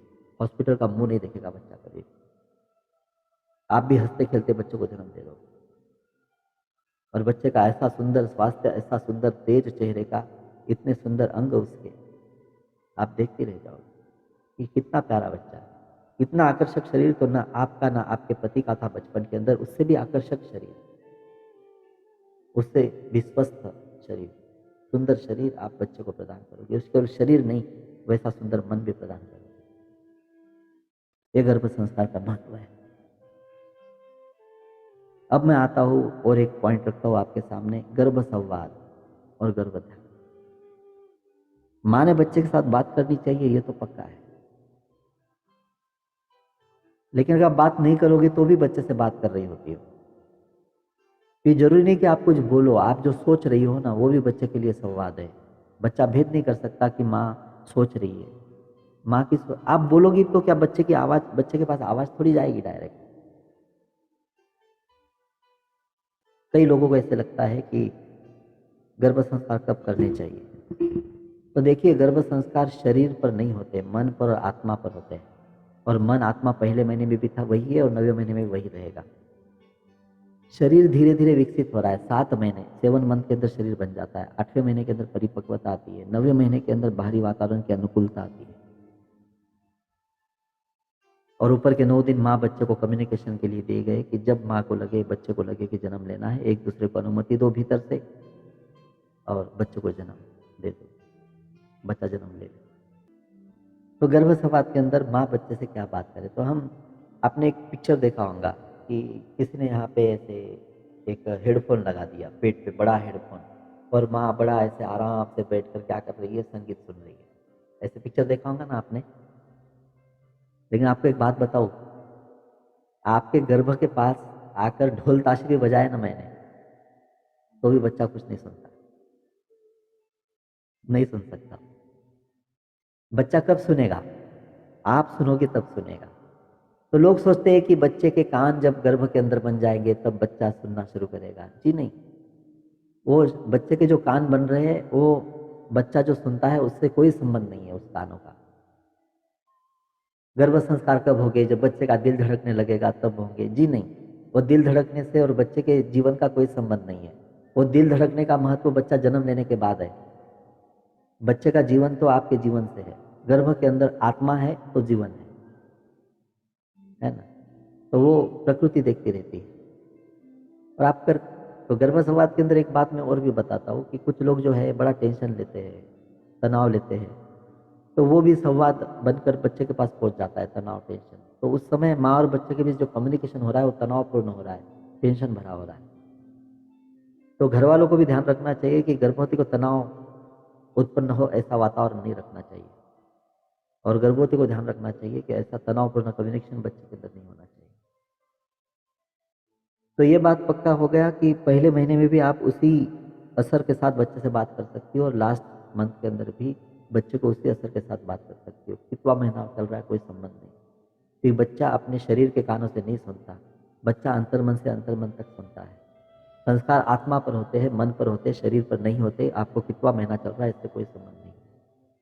और ये तो बड़े सुंदर मेडिटेशन के अंदर हम करवाते हैं हमारे वर्कशॉप के अंदर, कोर्स के अंदर 30-40 मिनट का जो मेडिटेशन होता है उसके अंदर बताते हैं कि बच्चा गर्भ के अंदर कैसे आया, वो अनुभव अनुभूति, वो बच्चा, माँ देखती है बच्चे के उस आत्मा को, महसूस करती है कि गर्भ के अंदर वो आत्मा को देख लेती है उस मेडिटेशन के अंदर। इतना अच्छा मेडिटेशन करवाते हैं हम वर्कशॉप में, कोर्स में हमारे।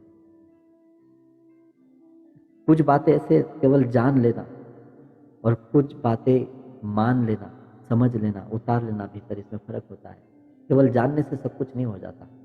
किताब पढ़कर भी जाना जा सकता है, लेकिन उसको माने कैसे, उसको भीतर उतारे कैसे, उसका अनुभव कैसे ले, उसकी अनुभूति कैसे ले, वो महत्वपूर्ण होता है। नहीं तो केवल रट्टा मारकर ही कोई विद्वान बन जाता। जी नहीं, केवल रट्टा मारकर विद्वान नहीं बनता।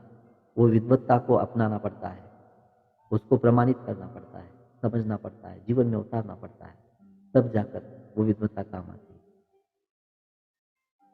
तो अनुभव दिलाते हैं, बच्चे की आत्मा को देख लेती है माँ, बच्चे को महसूस करने लगती है। हमारे गर्भ ध्यान का जो कंसेप्ट है उसके अंदर तो कई माँओं को बच्चे का चेहरा तक दिख जाता है जो भविष्य में आने वाला है। अभी ध्यान में नहीं आता, लेकिन गोद में बच्चा आने के बाद ध्यान में आता है, अरे इसको तो मैंने पहले ही देख लिया था, ये चेहरा, ये रंग रूप मैंने तो पहले ही देख लिया था। इतने अच्छे अनुभव है। पता है प्राचीन काल के अंदर गर्भवती को है ना ऐसे निकम्मा बैठने नहीं दिया जाता था। सारे काम काज होने के बाद भी अगर आपके पास समय बच गया ना, कला सृजन क्रीड़ा की भी बातें हो गई, पढ़ना भी हो गया, सुनना भी हो गया, संकीर्तन हो गया, सब हो गया, इसके बाद भी आपके पास समय बच गया है तो खाली मत बैठ। गर्भवती को 2 सुइयां दी जाती थी और धागे के बंडल दिए जाते थे, स्वेटर बुन, और वो स्वेटर बुनने लगती थी। खाली नहीं बैठने देते थे गर्भवती। और पता है आपको, इधर स्वेटर बनते जाता था, इधर बच्चा बनते जाता था गर्भ के अंदर। और आज तक कभी ऐसा हुआ नहीं कि माँ ने स्वेटर बुना हो और बच्चे के फिटिंग का न बनाओ। बच्चा गर्भ के अंदर है, समझो आपकी डिलीवरी धूपकाले में होने वाली है, धूपकाले के अंदर, समर में, धूपकाले में, तो उसको स्वेटर कब लगेगा? ठंड के दिनों में। तो ठंड के दिनों में बच्चे का स्वास्थ्य कैसे होगा? उसके माप का स्वेटर माँ गर्भावस्था के अंदर बुनती थी। तो जरा सोचो कितना अद्भुत विज्ञान है। कौन सा अंतरंग संबंध होगा माँ और बच्चे का? तो उसका अनुभव दिलाते हैं हम हमारे सेशंस के अंदर, कोर्स के अंदर, वर्कशॉप के अंदर, वो अनुभव आते हैं। तो रेडीमेड गर्भ संवाद दिए हमने हमारी किताब के अंदर पढ़ने के लिए, 3 गर्भ संवाद दिए हैं, और 3 गर्भ संवाद हमने सुनने के लिए हमारे ऐप के अंदर दिए है। तो अभिमन्यु गर्भ संस्कार नाम का ऐप है मेरा, वो आप डाउनलोड कर लीजिए, फ्री है, एंड्रॉयड में भी है, iOS में भी है। तो गर्भ संवाद रेडीमेड दिए हैं, लेकिन रेडीमेड गर्भ संवाद के अलावा जो माँ अपने बच्चे से जाने अनजाने के अंदर गलत बातचीत कर रही है, उसको रोकना और सही बातचीत करना, ये हम सिखाते हैं गर्भ संवाद के अंदर। और उसके बाद आपके मनचाहे बच्चे, उनके रंग कैसे होने चाहिए, उसके स्वरूप कैसे होने चाहिए, उनकी चंचलता कैसे होनी चाहिए, उसकी हरकतें कैसे होनी चाहिए, उनके भीतर की प्रतिभाएं, विशेषताएं कैसे होनी चाहिए, उसके ऊपर गर्भ ध्यान का विज्ञान हम बताते हैं। गर्भ संवाद के बाद तुरंत गर्भ ध्यान सिखाते हैं, और ये तकरीबन एक सवा घंटे का अलग अलग विषय गर्भ संवाद गर्भ ध्यान का। तो उसका पूरा जो प्रारूप, कि 9 संस्कारों से रेडीमेड संस्कार है वो, जिससे बच्चे का अद्भुत जीवन निश्चित करते हैं, और आप अपने हिसाब से जो बच्चे की लाइफ डिजाइन करते हो, गर्भ संवाद गर्भ ध्यान का विज्ञान है। जो मैंने मंत्र बोले थे आपको, ये पहला मंत्र है, देख लीजिए। इसको रोज प्रातः काल 9 बार करना है। बिस्तर पे उठे उठे करो या स्नान के उपरांत करो, आपकी इच्छा, लेकिन आपको इसको रोज सुबह करना है। तो मंत्र एक बार मैं कहूंगा और हमारे पीछे फिर आप दोहरा दोगे।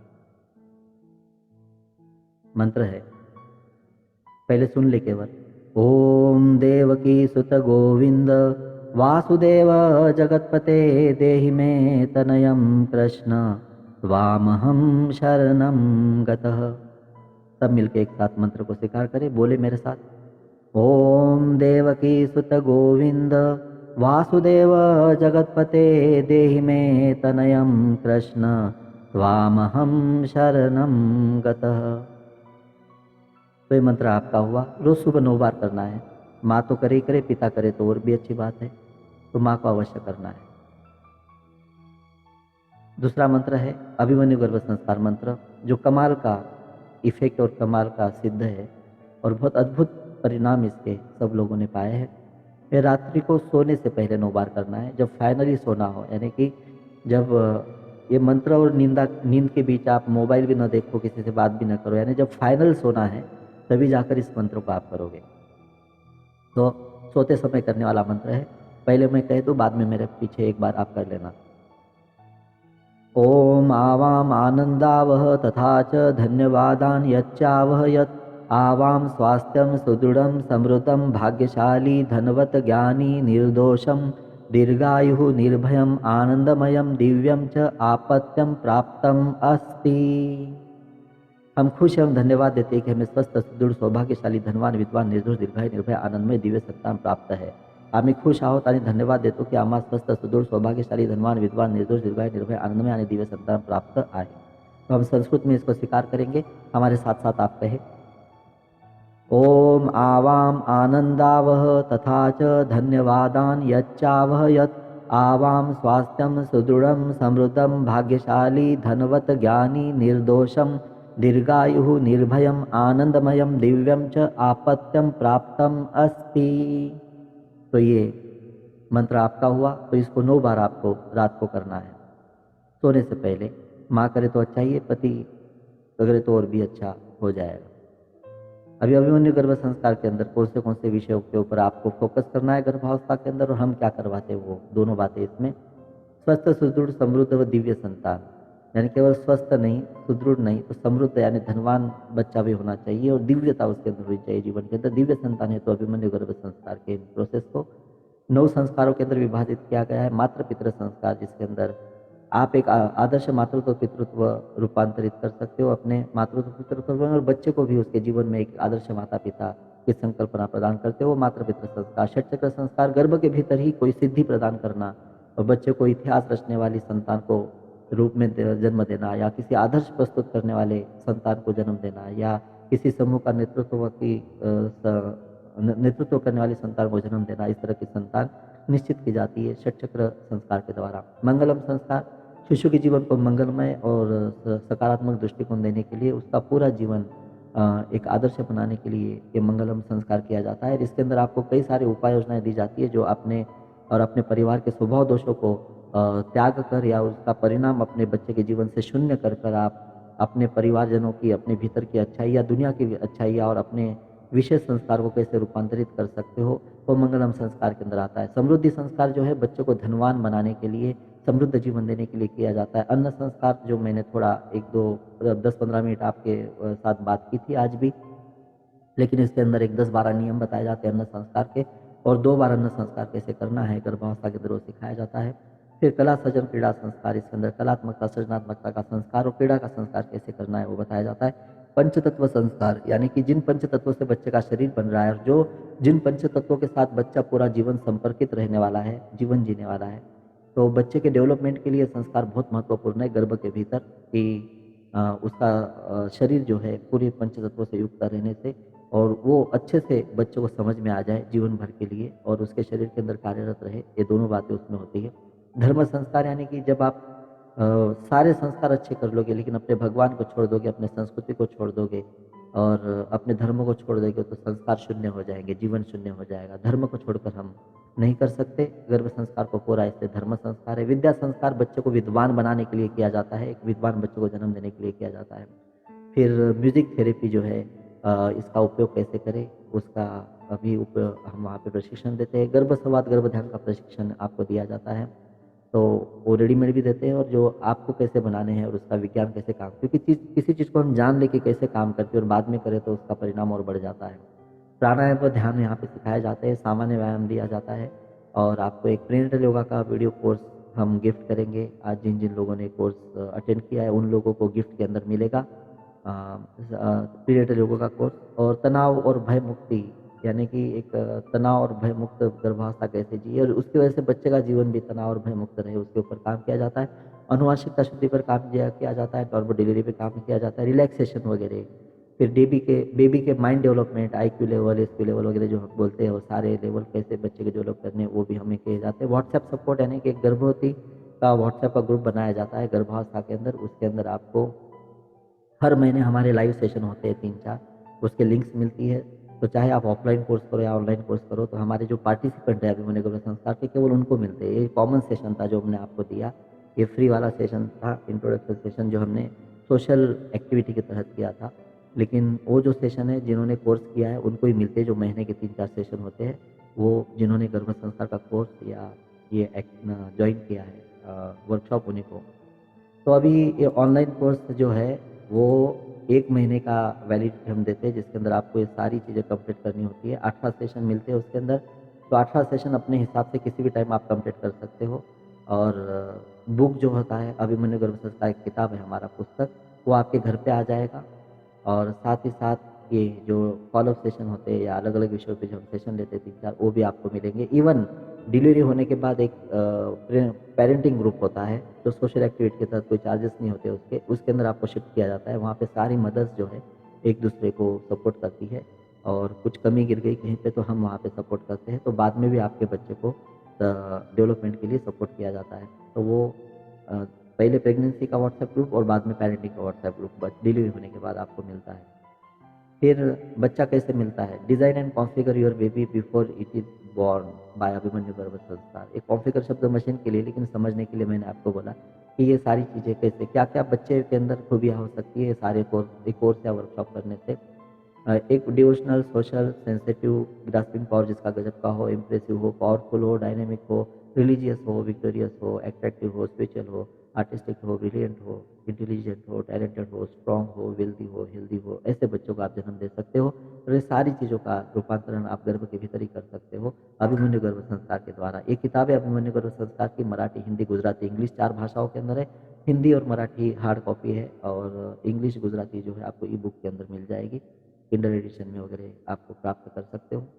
और फिर ये प्रीनेटल योगा का एक कोर्स है, वीडियो कोर्स है। जो भी आज कोर्स को खरीदेगा, 2,700 रुपये फीस है ऑनलाइन कोर्स की। और जो ऑफलाइन कोर्स होते हैं उनके लिए 1,000 सिंगल के लिए, कपल के लिए 2,000 आपको देकर एडवांस बुकिंग करनी होती है। आने वाले समय के अंदर फरवरी और मार्च के अंदर जो सेशन है वो पुणे, मुंबई, नासिक, नांदेड़, नागपुर, अहमदाबाद और एक दो जगह पे हो सकते हैं। तो आपको मेरे वेबसाइट पे मिलेंगे या आप मुझे पूछ सकते हो व्हाट्सएप पे। तो ऑफिस स्टाफ की तरफ से आपको मैसेज मिल जाएगा। तो ऑफलाइन वर्कशॉप के लिए 1000, सिंगल के लिए, कप के लिए 2000 देकर बुक करना है। बाकी का अमाउंट वहाँ पे वर्कशॉप में आने के बाद कर सकते हो। और 2700 कॉस्ट है ऑनलाइन कोर्स का, जो आपको अद्भुत बच्चे को जन्म देने के लिए सहायक रहेगा। तो जो भी आज रजिस्ट्रेशन करेगा उनको ये पीरियड योगा का वीडियो कोर्स जो है वो मिलेगा। तो वो हम प्रोवाइड करेंगे। ये गिफ्ट है आपके लिए, ऑफर समझिए या कुछ भी समझिए, लेकिन ये आपको मिल जाएगा जो आज ज्वाइन करेगा।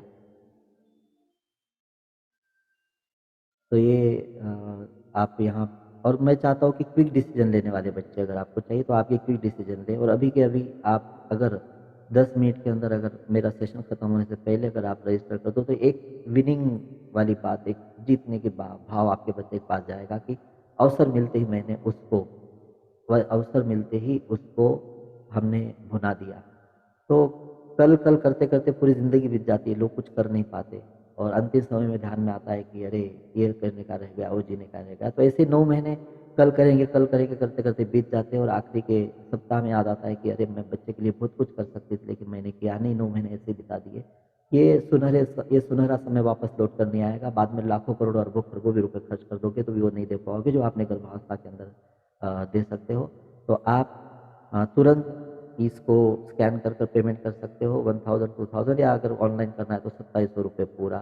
तो ये 2700 रुपये पूरा यहाँ पे आपको, आप ऑनलाइन यहाँ पे व्हाट्सएप पे भी मैसेज के अंदर ही मंगवा सकते हो डिटेल, या डिटेल आपके पास आए भी है, क्योंकि हमने मैक्सिमम उन्हीं लोगों को ऑफर किया है जिनको मैंने डिटेल भेजे हैं ऑलरेडी। तो उन्हीं के लिए आज का मैंने ये लिया है। तो आपके मोबाइल के अंदर तो आए हुए हैं डिटेल्स, तो आप पेमेंट कर सकते हो या यहाँ पे भी स्कैन कर पेमेंट कर सकते हो। एक जस्ट बच्चे का भाव यहाँ पे दिया है कि आप क्या सोच रही हो, हाँ कह दीजिए। अभिमन्यु का संस्कार के माँ, इतना मत सोचिए मुझे इसकी बहुत ज़रूरत है, बहुत ज़रूरत है माँ। सोच समझ कर मैंने आपका चुनाव किया है माँ के रूप में, पिता के रूप में, कि मुझे आप जो मांगूंगा वो दूंगी। तो बच्चे की इच्छा से आप यहाँ पे आज कोर्स के अंदर पहुँचे, तो आप इसको जरूर ज्वाइन करें। और जिन्होंने ज्वाइन कर लिया है उनके लिए ऑलरेडी, क्योंकि पेमेंट आना मेरे पास स्टार्ट हो गए हैं, मैं देख रहा हूँ अपने स्क्रीन के ऊपर। जी, 3-4 लोगों ने पेमेंट कर भी दिया है अभी। और कुछ लोग जो ऑलरेडी ज्वाइन कर चुके हैं उनको बच्चे की तरफ से थैंक्स का ये मैसेज है। देखिए बच्चे बाद में बच्चे को एक नॉर्मल डिलीवरी हो जाए तो आपका कितना पैसा बचता है, कितनी शरीर की झीझ बचती है, कितनी तकलीफ बचती है। तो बात 2700 रुपये की या 20-22 घंटे की नहीं है। रोज 1 घंटा सेशन करके भी आप ये 18 दिन में 18 सेशन कंप्लीट कर सकते हो, या 2 दिन के वर्कशॉप में आकर 2 दिन में पूरा कर कर जा सकते हो। तो ये समय जो दोगे, ये जो रुपया आप खर्च करोगे, वो आपको भविष्य का लाखों रुपया बचाएगा, बहुत आपकी तकलीफें बचाएगा, समय बचाएगा आपको। तो ये डॉक्टर अगर कह देता है सोनोग्राफी करना है तो आप उसके 2-3 हज़ार रुपये, 1500 से 2-3 हज़ार रुपये एक पल के अंदर भर देते हो, सोचते भी नहीं। डॉक्टर ने कहा कि ये लेना है, वो लेना है, फटाफट कर देते हो। डॉक्टर क्या करता है, केवल आपके बच्चे के शरीर का, आपके शरीर का ध्यान रख रहा है। हम आपके बच्चे के पूरे ज़िंदगी के लिए बोल रहे हैं, तो उसके लिए आप थोड़ा-सा 2700 रुपये, या ये वर्कशॉप के तो अलग-अलग फ़ीस है, अलग-अलग सिटी के अलग-अलग फ़ीस है, तो वो आप वेबसाइट पे देख सकते हो। या वेबसाइट जो है, 2 वेबसाइट है हमारी। एक वेबसाइट जो है मैं यहाँ पे लिख के डालता हूँ,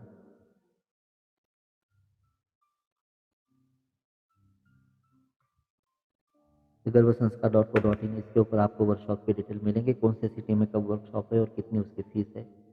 लेकिन उसकी शर्त तो यही है कि आप 1000 सिंगल के लिए, 2000 कपल के लिए भर कर बुक करो। और अगर ऑनलाइन करना है तो पूरा का पूरा 2700 रुपये अभी के अभी आप भर दो और बुक कर लो। जी, बहुत अच्छा, मैं अभिनंदन करता हूँ आपका। कम से कम 9-10 लोगों ने पेमेंट किया है अभी। ठीक है, किसने किसने किया नाम नहीं पढ़ सका, मेरे पास यहाँ पे स्क्रीन पे अकाउंट के अंदर दिख रहे हैं कि मैसेज आ रहे हैं। ठीक है। तो आपका सभी का मैं अभिनंदन करता हूँ कि आप एक जिम्मेदार माता पिता हो, और एक जिम्मेदार माता पिता के रूप में आज आप यहाँ पे पधारे।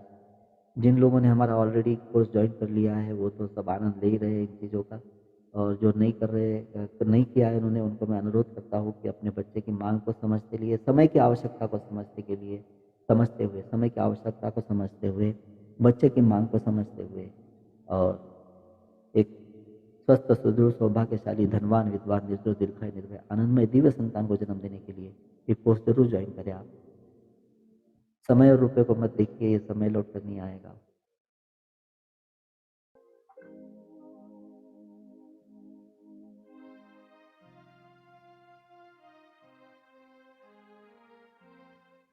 जी, सभी को आज के सुंदर सत्र के लिए धन्यवाद। काफ़ी लोगों ने पेमेंट कर दिया है, अगले 10-15 मिनट में बाकी लोग पेमेंट कर दें और कोर्स को, वर्कशॉप को ज़रूर ज्वाइन करें। आपका क्विक डिसीजन ये महत्व रहेगा रखेगा अपने जीवन के अंदर। बाकी आप शाम में भी कर सकते हो, कल भी कर सकते हो, लेकिन जो एक जोश होता है, जो उत्साह होता है, जो एक अनुभव होता है बच्चे के पास उतारने का कि हमने तुरंत कोई चीज़ को प्राप्त किया है, उससे चूको नहीं। और फिर से एक बार सबका अभिनंदन करता हूँ आज के सत्र के। इसका भरपूर उपयोग कीजिए और बच्चे के जीवन को एक महान बनाइए, सुंदर बनाइए। इसी के साथ आज का शांति पाठ करते हैं हम। शांति पाठ। असतो मा सद्गमय तमसोर्मा ज्योतिर्गमय मृत्योर्मामृतं गमय।